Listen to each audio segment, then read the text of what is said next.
Okay, hello, I'm going to show you guys a new tutorial with Onshape. Today we're going to do patterns.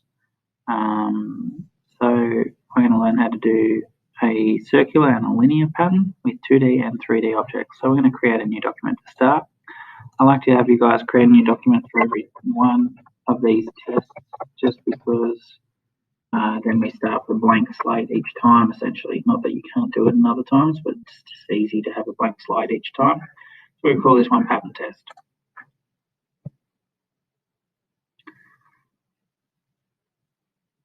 Okay, so now we're going to make a sketch on the top plane. And what we're going to do here is we're going to make something that's kind of going to look like a bridge. I want you guys to start thinking about the bridges that you're going to be making next term. So we're going to make kind of a bridge shape. I'm going to use my center point rectangle and draw that out from the origin point here. And let's make it quite long, 280 millimeters long and just 20 mil thick. Okay, so we've got our rectangle. That's going to work as our horizontal beam. And if we want to get some vertical beams here, we're going to put some vertical beams across here, 5 mil thick, and let's make them 80 mil tall. Okay, now if that's a vertical beam, I can imagine if you were making a bridge, you would want lots of vertical beams and you would want them evenly spaced across your horizontal beam, correct? So what we're going to do instead of, now you could draw all these out one at a time, evenly space them, and you could do it and it would work, but it would take quite a long time. So what I'm going to do instead, we're going to go over to this tool here, which is our linear pattern tool, and we're going to select the things that we want to make a linear pattern. In this case, that's these 3 lines. We're just selecting the lines for now. So just select those 3 lines there, and you'll notice there's some other information come up when you have selected this. First of all, it's giving me 3. Down here, this little box here is telling me how many times I want to repeat this pattern. So 3 times here. I'm going to go ahead and change that to maybe make it 7 times. Okay, and over here is the distance from this point to this point. Essentially, it's spacing out how big is each pattern. So we're going to go here and we're going to change that. I'm going to change it to maybe 50 mil. Okay, and you can see one of my pieces goes out past my horizontal beam here, but that's okay. I can change my horizontal beam size in a minute.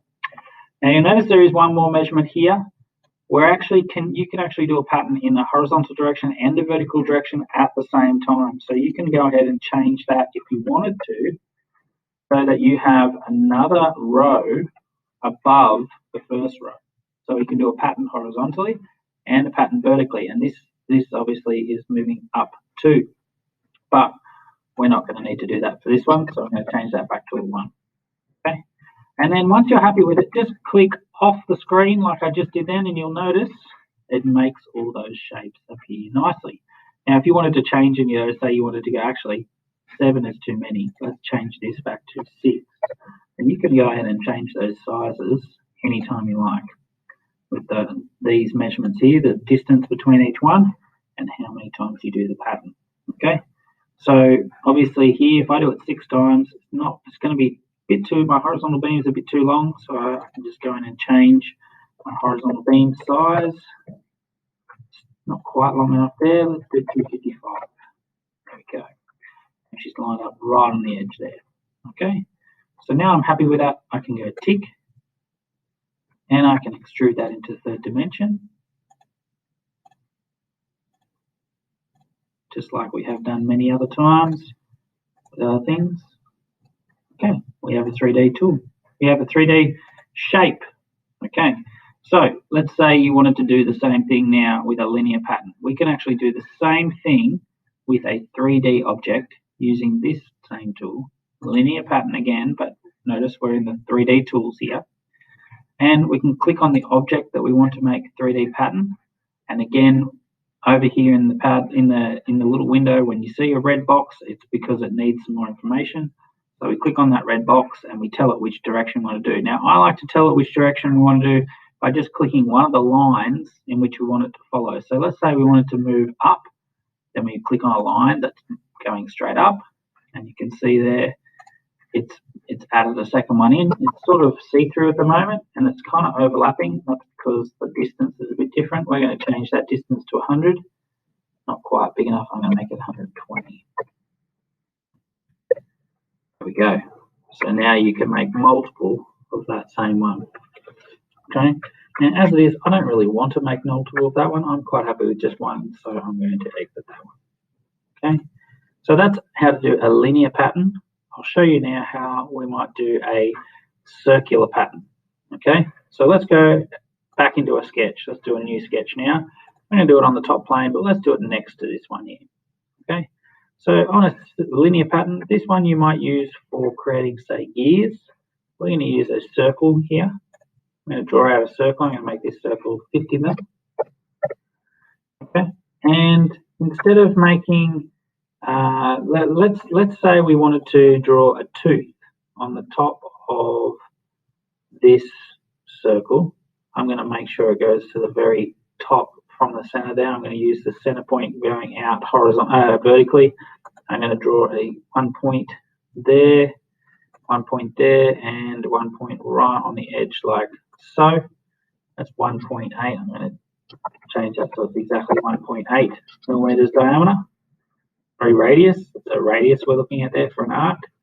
And with this arc, let's say I wanted this arc to go all the way around the circle. I would go up to my circular pattern tool this time, not my linear pattern one, and I would click on the thing I want to make go around and around. And instead of having it go around and around the center point, I'm going to move that point to the center of my circle. Okay?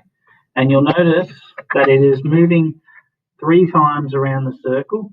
There's 1, 2, 3 of these arcs. If I want to change that again, I don't want just 3 teeth. Let's say I want 20 teeth. Okay, now we can start to see how they would fit all the way around. So I'm going to have 20 teeth, and the other measurement that we should see is how far each tooth is apart. But no, it's not actually doing that. It's actually just saying, okay, 20 teeth, and we're going from the start to the very end. So we're starting here, we're going all the way around to the very end. Now, you can actually change that if you like. Okay, so you can go all the way around, or you can come, say, halfway around, something like that. So if I went halfway around, like so, then I would just click off the image, and it will finally finish doing that pattern all the way around. Now, if you ever wanted to change that, you just need to go back in and change, instead of 20 teeth, we wanted to have 15 teeth. Change that, and if you wanted to go all the way around, instead of 270 degrees, we want 360 degrees. Then we'll go all the way around. Oh, sorry.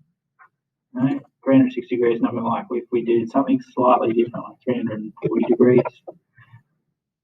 I see what it's doing. It's doing it from the other direction. So let's try 180 degrees. Okay, that's going halfway around.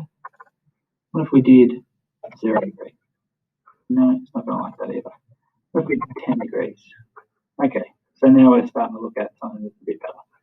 10 degrees of difference. Maybe you want 20 degrees. Once you've got something you like. So I'm pretty happy with that. They're spaced pretty evenly. Maybe 22.5 degrees. Maybe you've worked out exactly what your gear needs to be, and it needs to be 22.5 degrees apart. That's fine. So now we've got that. And just like in the other example with the linear tool, we can do this same thing with the 3D tool. So let's finish that sketch. Let's extrude this out so we get the 3D object.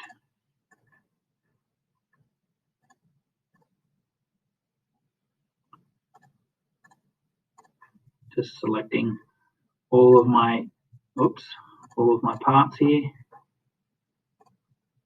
Okay, tick. I've got my part now. She looks like a little gear. And let's say I want to do a circular pattern again. So I want to go into circular pattern again with the 3D set of tools. I want to go into my circular pattern. I'm going to click the thing I want to repeat, and then the axis of pattern. Let's make the axis of pattern around this edge. Okay, so I could do it around there. Actually, let's not do it around that edge. Let's do it around something else. So it's moved around. Oh, it's moved around in this direction. One up there, one down there, one down there, and one down the bottom as well. Let's say I didn't like that one. So I don't really. Let's do this axis. Okay. So you just need something on the screen that shows the up and down axis, the left and right axis, the north to south axis essentially. So right now, if I look at that, we got 4 times across that axis, and that's going to be whichever point that I click is the center point. So that's the center there.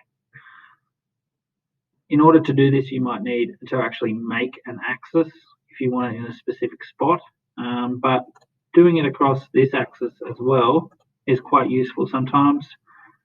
When you've already made just one tooth and you want to space them out, that might work as well. Okay, I'm not actually going to need to do that because I only just want the one tooth. So that is how to use patterns in the 2D sketching, the 2D patterns, and also the 3D patterns. So have a go remaking some of those patterns now.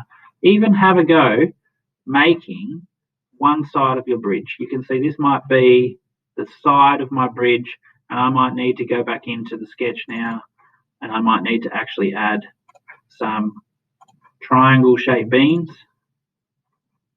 Okay, like so.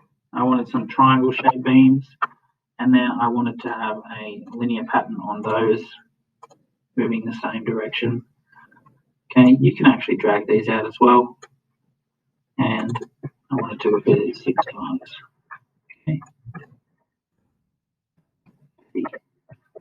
There we go. And then I click off the image when I'm happy, and now you can see we've got some of those horizontal beams as well. Okay, that's pretty much all we need to do today. All right, thanks for watching.